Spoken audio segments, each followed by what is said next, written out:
ESR व्हेंचरच्या मालक VK Singh याच्यासोबत अशोक खरातचे संबंध असण्याची शक्यता नाकारता येत नाही.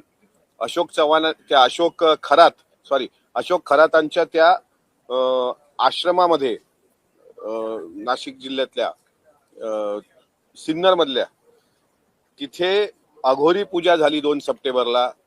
17, 18, 19 नोव्हेंबरला भिगवण रोडला अजितदादांच्या घरासमोर काळी जादू करण्याचा प्रकार झाला.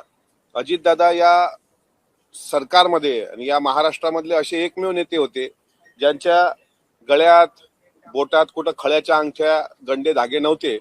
ते भोंदू बाबाला अजिबात मानत नव्हते. त्यांचा आदर्श शिवशाहू फुले आंबेडकर तुकाराम महाराज गाडगे बाबा असा होता. या नेत्यांसोबत काम करण्याचा आम्हाला अभिमान आहे.